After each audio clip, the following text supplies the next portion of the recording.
ఇప్పుడిప్పుడే corona virus నుంచి కోలుకుంటున్నాం అనుకుంటున్న ప్రపంచ ప్రజలందరికీ షాక్ ఇచ్చిన కోవిడ్-19 న్యూ స్ట్రెయిన్ గురించి ఈ వీడియోలో డిస్కస్ చేద్దాం.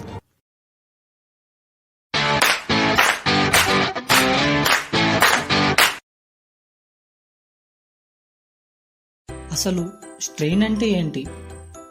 ఆల్రెడీ ఉన్న వైరస్ కొత్త రూపాంతరం చెంది న్యూ స్ట్రెయిన్ గా ఫామ్ అవుతుంది. కొత్త స్ట్రెయిన్ అనేది ఎలా ఫామ్ అవుతుందంటే, జనరల్గా వైరస్ బాడీలో రిప్లికేట్ అవుతున్నప్పుడు జెనెటిక్ మ్యూటేషన్స్ జరుగుతూ ఉంటాయి. ఆ జెనెటిక్ మ్యూటేషన్స్ వల్ల జీన్ సీక్వెన్స్లో చేంజెస్ రావచ్చు, అంతేకాకుండా ప్రోటీన్ సీక్వెన్స్లో కూడా చేంజెస్ అనేవి రావచ్చు. ఫర్ ఎగ్జాంపుల్కి మనం ఆ వైరస్ యొక్క జీన్ సీక్వెన్స్ ABCD అనుకున్నాం అనుకోండి. మ్యూటేషన్స్ జరిగిన తర్వాత ఆ జీన్ సీక్వెన్స్ అనేది ACBD అయినా అవ్వచ్చు, లేదా ADBC అయినా అవ్వచ్చు. ఇలా జీన్ సీక్వెన్స్ లో చేంజెస్ అనేవి మ్యూటేషన్స్ ద్వారా జరుగుతూ ఉంటాయి. అలా మ్యూటేషన్స్ ద్వారా జరిగిన జీన్ సీక్వెన్స్ వల్ల కొత్త స్ట్రెయిన్స్ అనేవి ఫామ్ అవుతూ ఉంటాయి. కొత్తగా ఫామ్ అయిన స్ట్రెయిన్ వల్ల ఇన్ఫెక్షియస్నెస్ అంటే ఒకరి నుంచి ఒకరికి వ్యాప్తి చెందే కెపాసిటీ, లేదా విరులెన్స్ అంటే ఆ వైరస్ యొక్క శక్తి అనేది పెరగవచ్చు, లేదా రెండూ పెరగవచ్చు. ఇవే కాకుండా వైరస్ తనకి అనుకూలంగా ఎలాగైనా మారచ్చు. అయితే కరోనా వైరస్ కొత్త స్ట్రెయిన్లో 17 రకాల మ్యూటేషన్స్ జరిగాయంట. దాంట్లో 2 ముఖ్యమైనవి మనం తెలుసుకుందాం.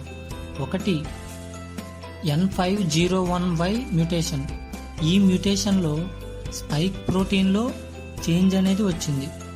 ఈ మ్యూటేషన్ వల్ల కొత్త స్ట్రెయిన్లో పాత స్ట్రెయిన్తో పోల్చుకుంటే 70% ఇన్ఫెక్షియస్ రేట్ అనేది పెరిగిందంట. రెండవ మ్యూటేషన్ ఏంటంటే H69V70 డిలీషన్. దీంట్లో స్పైక్ ప్రోటీన్లో కొంత భాగం కోల్పోయింది.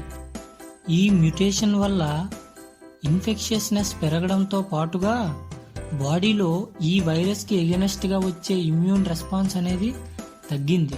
ఇప్పుడు అందరికీ కామన్ గా వస్తున్న డౌట్ ఏంటంటే, ఆల్రెడీ కరోనా వైరస్ కి వ్యాక్సిన్ కనిపెట్టేశారు కదా, ఆ వ్యాక్సిన్ అనేది కొత్తగా ఫామ్ అయిన స్ట్రెయిన్ పైన పనిచేస్తుందా లేదా అని. చాలా రీసెర్చ్ స్టడీస్ లో తెలిసింది ఏంటంటే, చాలా మ్యూటేషన్స్ జరిగి కొత్త స్ట్రెయిన్ ఫామ్ అయినప్పుడు ఆ స్ట్రెయిన్స్ పైన వ్యాక్సిన్ పనిచేయడం కష్టమని. కాకపోతే కరోనా వైరస్లో కొత్తగా వచ్చిన స్ట్రెయిన్లో మ్యూటేషన్స్ అనేవి తక్కువగా జరిగాయి కాబట్టి ఆల్రెడీ కనిపెట్టిన వ్యాక్సిన్స్ అనేవి ఆ స్ట్రెయిన్ పైన వర్క్ చేస్తాయని సైంటిస్ట్స్ అంటున్నారు. కాకపోతే పూర్తిగా కన్ఫర్మేషన్ అయితే అవ్వలేదు, దానిపైన ఇంకా స్టడీస్ జరుగుతూనే ఉన్నాయి. ఆల్రెడీ కనిపెట్టిన వ్యాక్సిన్ కొత్త స్ట్రెయిన్ పై పనిచేస్తుంది అంటున్నారు కాబట్టి అంతగా భయపడాల్సిన అవసరం లేదంట. కాకపోతే మనం ప్రికాషనరీ మెజర్స్ అనేవి తప్పకుండా తీసుకోవాలి. అవసరమైనప్పుడే బయటకు వెళ్ళడం, తప్పనిసరిగా మాస్క్ యూజ్ చేయడం, అంతేకాకుండా శానిటైజేషన్, ఇవన్నీ ఫాలో అయితే మనం వైరస్కి దూరంగా ఉన్నట్లే.